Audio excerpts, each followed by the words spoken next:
지난 한 주간도 여러분들 평안하셨습니까? 네. 우리 안 집사님 뵈니까 제가 저절로 미소가 얼굴에 떠오르게 됩니다. 우리 안 집사님 너무나 감사합니다.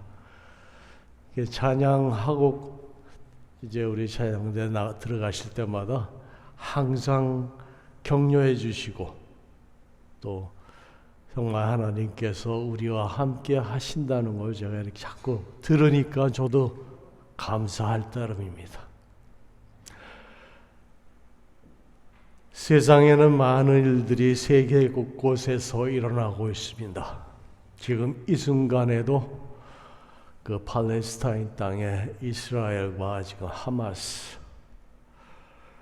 대립과 그 분쟁이 1, 2년 사이에 일어난 일이 아닙니다. 제가 지지난주에 말씀드렸나요? 인류의 인간 역사 시작부터 이미 하나님께서 세상 만물을 창조하시고 우리 인간들을 지으신 그 시기 초기 때부터 그 투쟁은 시작되고 아직까지도 계속해서 면면히 이어져 내려오고 있습니다. 하나님께서 택하신 그 새 족속들, 하나님의 택하신 그 민족들을 통해서 전 인류를 제사장 나라를 통한 하나님의 나라로 하나님의 순종하는 백성들로 삼으시려고 했던 그 계획이 이스라엘을 통하여 이루시려고 했던 주님의 그 계획이 지금도 우리가 알지 못하는 사이에 보이지 않는 손에 의해서 방해받고 어려움을 겪고 그러한 와중에서도 인류의 역사는 하나님의 나라에 온전히 임하심을 위하여 면면히 지내져 왔습니다. 여러분들이 그걸 영적인 눈으로 봐야 해요. 이스라엘이란 나라가 단순히 그냥 구약시대 유대교의 나라라고 생각을 하시면 안 됩니다. 하나님께서 아담과 이브를 에덴 동산에 처음에 두게 하셔서 그들로 하여금 세상으로 충만케 하라 하실 때에는 곧 그들로 인하여 인류의 많은 족속들이 나타나게 될 것이고 이미 하나님께서 미래를 내다보시고 계획을 주셨어요. 그 와중에 셋의 자손을 통해서 노아를 통해서 그 자손들을 통해서 하나님께서 예비하신 이스라엘의 다윗의 뿌리에서 메시아가 날 것을 하나님께서는 아브라함으로 하여금 복이라 하셨어요. 그 복이 세상적으로 말하는 그 복이 아니라 아브라함의 그 자손 중에서 메시아가 날 것을 하나님께서 복이라 칭하시고 그 복이 만민에게 이를 것을 복의 근원으로 아브라함을 삼으시기로 약속을 하셨습니다. 그걸 알지 못하는, 그것을 거부하는, 그리고 그것을 받아들이려고 하지 아니하는 자들에 의해서 자꾸 문제가 발생하는 거예요. 유대인은 유대인대로, 이방인은 이방인대로 하나님의 말씀을 온전히 받아들이지 못해요.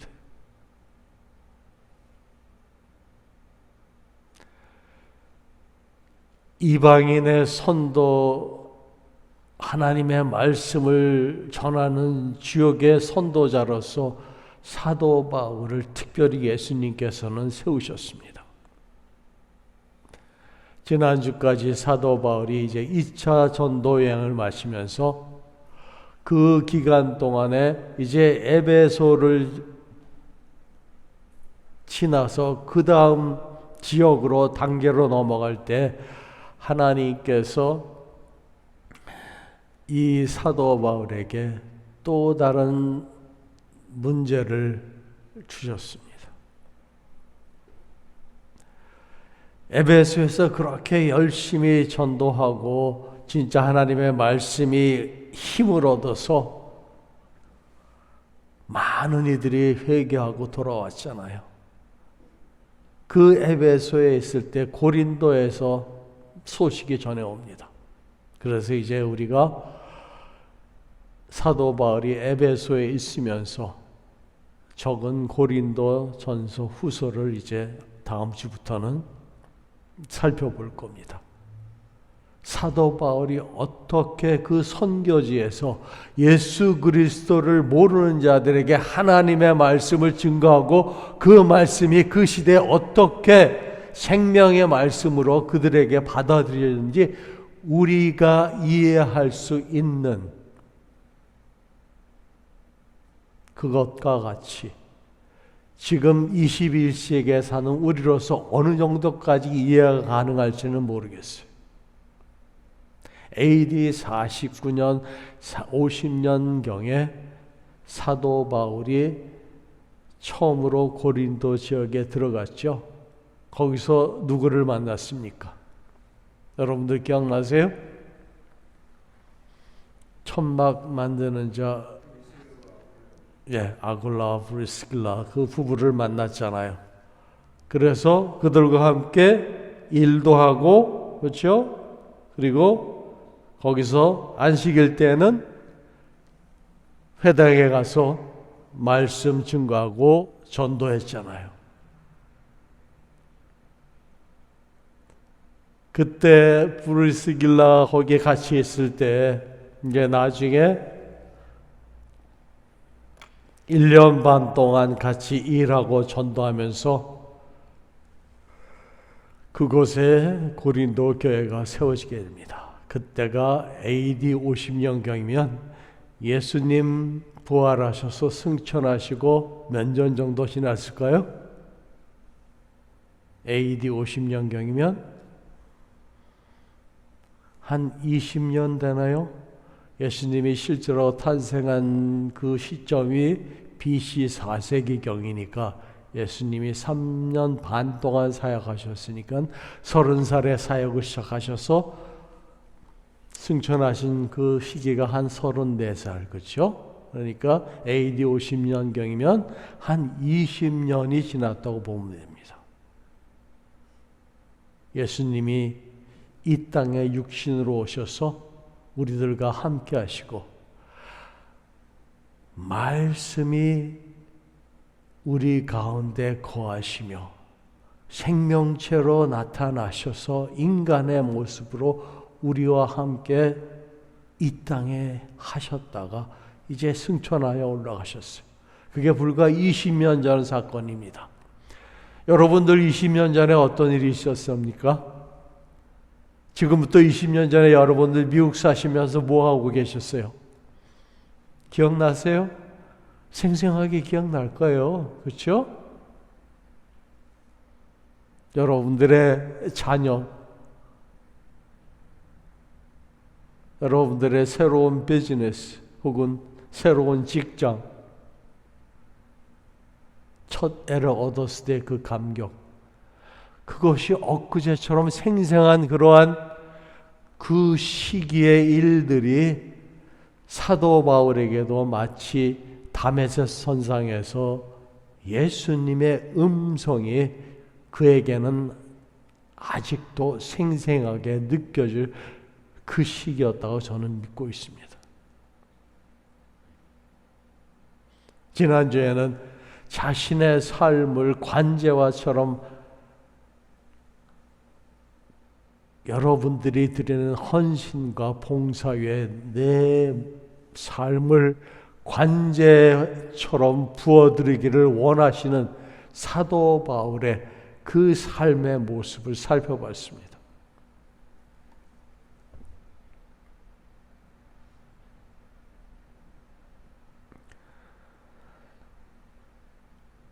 그렇게 열심히 말씀을 증거하고 교회가 생겨나고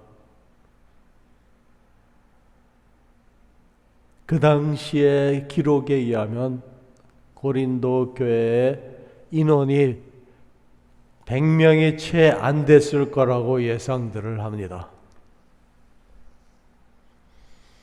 비록 사도 바울이 이제 교회를 세우고 그곳을 떠나왔지만 그 교회의 발전을 위해서 사도 바울은 끊임없이 연락하고 끊임없이 노력을 해왔습니다.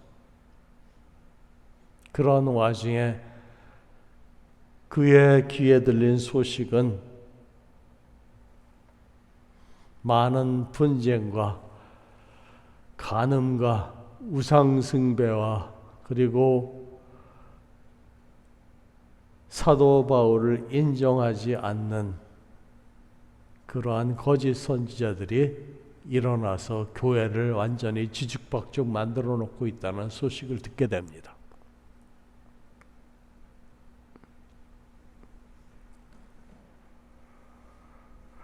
그래서 그 상황 설명을 제가 해드리려고 오늘 고린도전서 16장을 선택을 했어요. 지난주에 뭐라 그랬죠? 사도 바울이 2차 전도여행을 끝나고 이제 3차 계획을 세우는데 그가 무엇을 할 것인가를 그 계획을 나름대로 세웠다고 얘기했잖아요. 예루살렘에 기근이 나서 많은 예루살렘 신도들이 기와 기근으로 어려움을 당하는 것을 알고 예루살렘 교회에 많은 사람들이 특히 거기에 선지자가 일어나서 수리아 안디오키아까지 와서 얘기를 하잖아요. 기근으로 인하여 많은 사람들이 어려움을 겪을 것이라. 그래서 사도 바울도 이제 각 교회마다 편지를 보내서 연락을 취해서 너희들이 연보를 미리 모아놔라. 그리고 고린도 교회도 오늘 하는 말이 바로 그예요. 1장 1절 16장 1절 보세요. 성도를 위하는 연보에 관하여 내가 갈라디아 교회들에게 명한 것 같이 너희도 그렇게 하라. 1차 전도 여행 때 개척한 교회가 바로 갈라디아 지방의 많은 교회들이잖아요. 그리고 2차 지역 때는 유럽으로 건너가서 빌립보, 데살로니가, 그렇죠? 고린도 교회, 그 교회들이 생성이 됐잖아요. 지금 2차 전도가 끝나고 3차 그 전도 시점에서 그 모든 앞에 했던 계획들을 하나하나 이루어가는 그 과정에서, 그렇죠? 사도 바울이 연보를 이제 컬렉트 해갖고 예루살렘에 그 어려움을 당하는 교인들에게 전해주고자 한 그 계획이 있었고, 또 하나는 그들로 하여금 서바나 지역, 그렇죠? 스페인까지 땅끝까지 말씀을 증거하라는 예수님의 말씀에 준행하여서 그곳으로 가기 위하여 로마의 교두부를 삼으려고, 그렇죠? 그 다음에 계획은 로마였어요.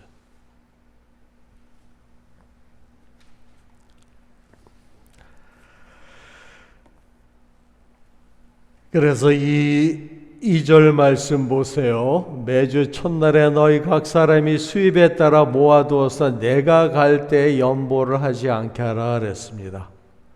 미리미리 모아서 연보 모은 것을 나에게 줄 것을 말합니다. 내가 갔을 때 그때야 부랴부랴 돈을 모아서 연보하지 말고 미리미리 준비하라고 얘기를 합니다. 그러면서 내가 이럴 때 너희가 인정한 사람에게 편지를 주어 너희의 은혜를 예루살렘으로 가지고 가게 하리니. 사도 바울이 이렇게 그 이방 교회에 자신 있게 얘기할 수 있었던 이유 중에 하나는 예루살렘 교회로 말미암아 이방인 너희들에게 전해준 그 복음은 영적인 하나님의 축복입니다. 그러면 거기에 감사하는 의미로 너희들이 그들에게 도와줄 수 있는 방법은 물질로 그들을 구제하는 거라고 얘기를 전에 그들에게 편지로 알려줬습니다. 지금도 마찬가지예요. 우리가 여러 가지 모습으로 하나님의 뜻을 증거하고 복음을 전하고 그러한 와중에서 이 물질은 어떻게 쓰여질까가 오늘 사도 바울의 이 말씀을 통해서 우리는 확실히 압니다. 때로는 물질도 필요합니다. 때로는 하나님의 복음이 증거되는 곳에 그 물질이 필요할 때가 있습니다. 하나님의 나라 사역을 위해서 우리가 그 물질을 쓰고 또 가난한 자들을 구제하기 위해서 그 물질을 우리가 그들을 위하여 베푸는 것입니다.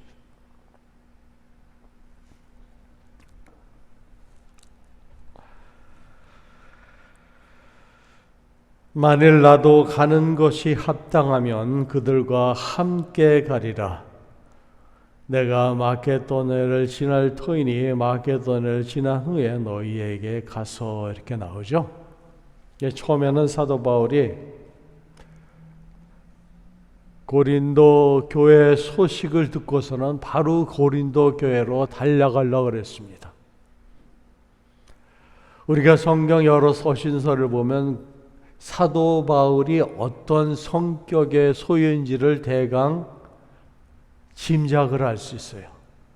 느긋한 사람인지 아니면 성격이 급한 사람인지. 여러분들은 어떻게 생각하십니까? 사도 바울의 성격이 급한 스타일입니까? 아니면 느긋한 스타일입니까?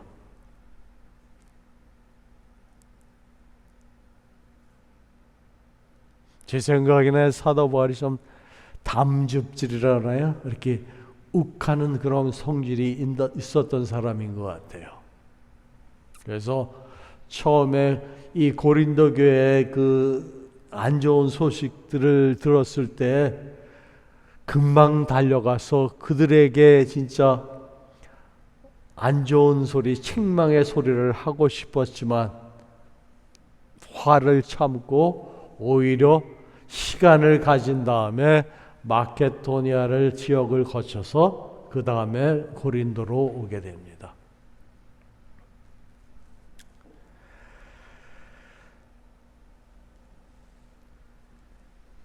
그러면 고린도에서 어떠한 사건들이 일어났을까요?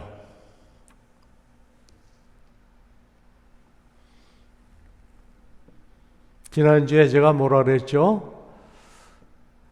아버지의 여자를 데리고 사는 다시 말해서 계모를 데리고 사는 아들이 있었고, 그렇죠?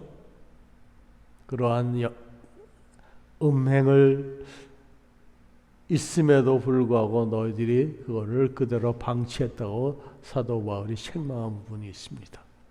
그리고 우상 숭배한 그 재물을 어떤 이는 아무런 부담 없이 먹는데 어떤 이들은 마음이 약해서 이거 우상에 드린 재물인데 먹을 수 있느냐고. 그 신앙이 약한 사람을 위해서 사도 바울은 뭐라 그랬습니까? 그들을 위해서 내가 이 우상 재물이 나에게는 아무런 의미도 없는 거지만 자기는 먹지 않겠다 얘기하지 않았습니까? 다른 믿음이 약한 성도를 배려하는 마음이 전혀 없었던 그런 거에 대해서 또 고린도교에서 그런 모습을 볼 수 있어요. 나는 바울파다, 나는 베드로파다, 나는 아볼로파다, 나는 그리스도파라. 그러면서 여러 파별이 분란이 일어났던 그런 교회 아니었습니까?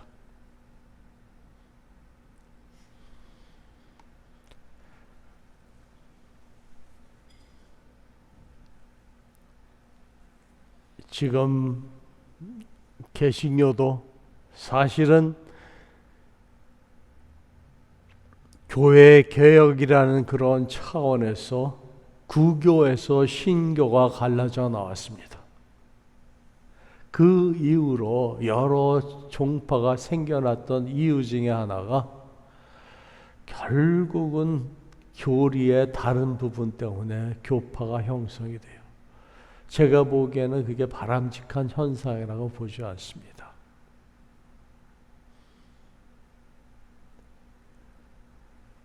나중에 사도 바울이 너희가 베드로에게 안수를 받았던, 나에게 안수를 받았던, 아볼로에게 받았던, 그게 중요한 게 아니다. 오직 우리에게 성령의 역사로 인하여 우리로 하여금 하나님을 알게 하고 하나님을 믿게 하는 우리의 오직 한 분, 주 예수 그리스도의 이름만이 드러나기를 사도 바울은 말하지 않았습니까? 바로 그겁니다. 지금도 구교든 신교든 그러한 종파를 떠나서 오직 예수 그리스도만이 하나님의 아들이시고 하나님의 본체인 것을 고백하는 그 교회, 장로교다, 감리교다, 침례교다, 성결교다, That's not important. 여러분이 진정 예수 그리스도를 여러분들의 구주로 모시고 있고, 그리고 또 유대인들이 말하는 하나님, 크리스찬들이 말하는 하나님, 이슬람이 말하는 하나님, 여러분들이 믿는 하나님은 어떤 하나님이세요? 그런 걸 모두 초월하시는 오직 한 분, 예수님께서 스스로 말씀하신 하늘에 계신 아버지, 그분이 하나님 아니십니까?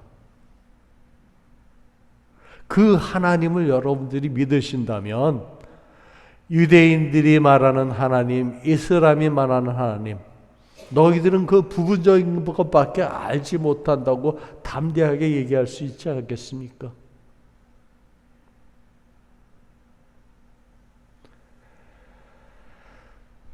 아직도 예수 그리스도를 믿지 아니하고 부인한 유대인들에게는 그것이 걸림돌이 될 수밖에 없는 겁니다.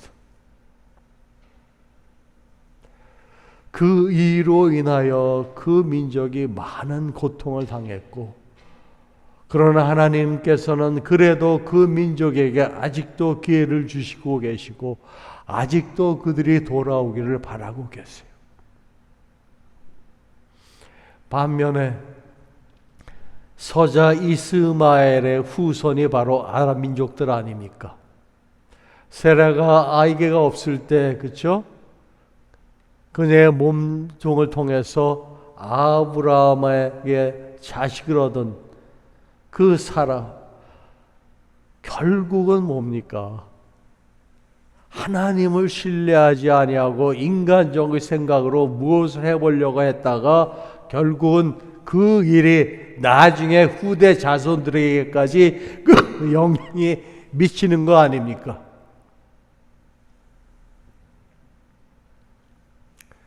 성경은 분명히 말합니다. 약속의 씨에 의해서 선택한 그 자손의 그 피줄을 통해서 하나님께서 인류 구원의 그 역사를 이루어 가시겠다고 분명히 말씀하고 계세요.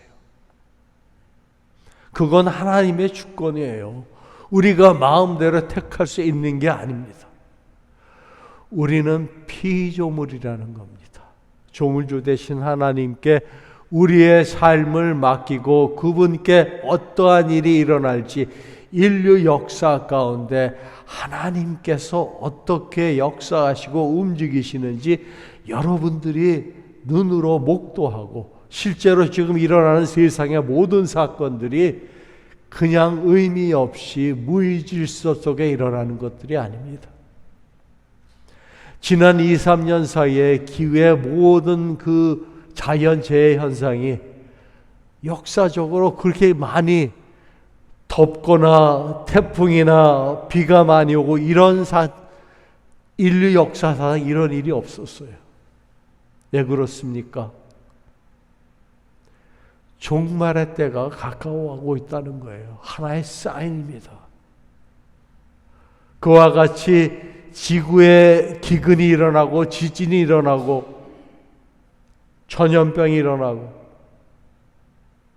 그 모든 현상들이 이미 예수님께서 예언으로 말씀하신 것들이 하나하나 성취돼 가고 있음을 여러분들이 목도하고 이해하셔야 합니다. 우리가 다니엘서를 공부하면서 큰 덩어리의 나라들이 제국들이 일어났다가는 불과 몇백 년이 지나서 아니면 100년도 못 지나서 결국은 사라지고 말잖아요. 지구상에 흔적도 없이 사라진 제국들이 많잖아요. 그 모든 제국들의 생성과 파멸 그 뒤에는 하나님의 손길이 있었음을 성경은 우리에게 가르쳐주지 않았습니까? 예수 그리스도께서 이 땅에 오시기까지 많은 민족들은 그리스도를 알지 못했습니다.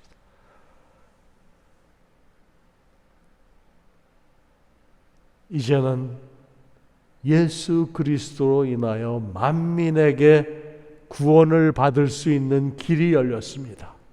만민에게 그리스도를 전할 수 있는 그 사명을 우리가 받았습니다. 때를 얻든지 못 얻든지 하나님의 여러분들이 택함을 입은 그 옛날 아브라함을 부르셔서 하나님께서 약속을 주신 것처럼 우리가 아브라함의 영적 후손으로 하나님께서 우리에게 주시는 태스크가 있다는 거예요. 어떠한 모습으로 우리가 주님을 다시 뵐지는 모르지만 그 다시 오시는 그 순간에 이 땅에서 만나 뵈면 좋겠죠. 그러지 못하더라도 우리가 나중에 주님 곁에 갔을 때 잘했다고 착한 종아 칭찬받는 여러분들 되시길 바랍니다.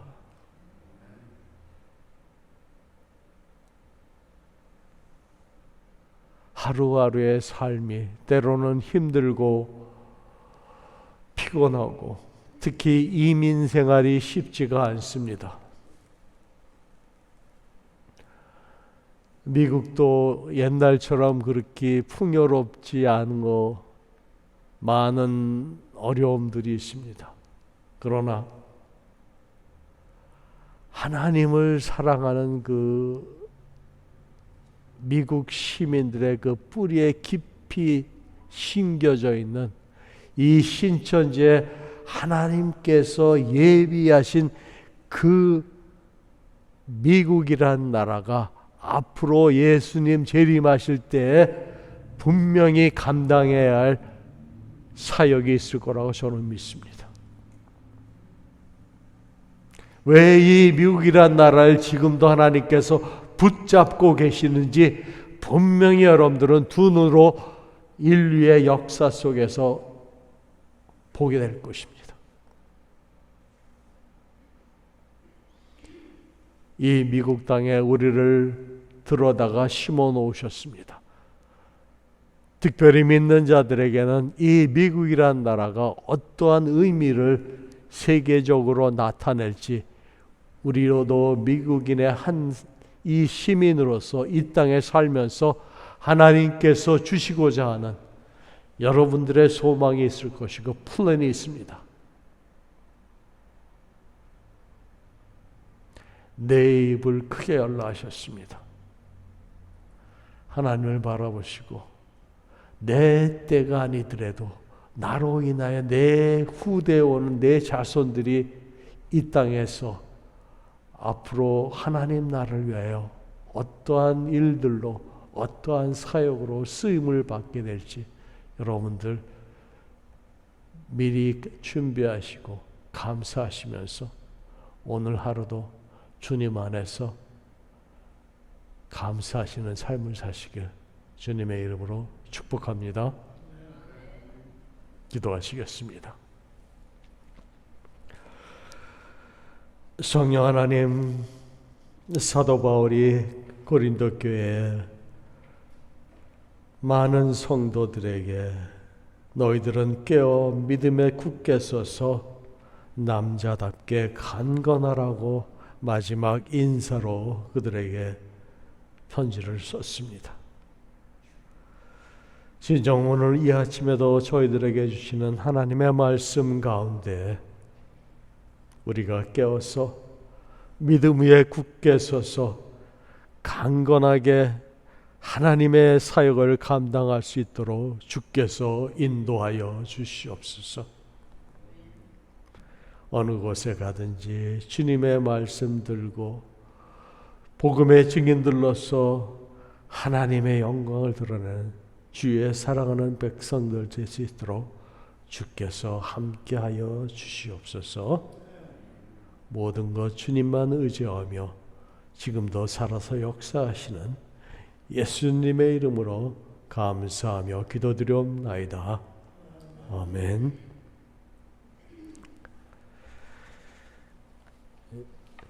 우리 찬송가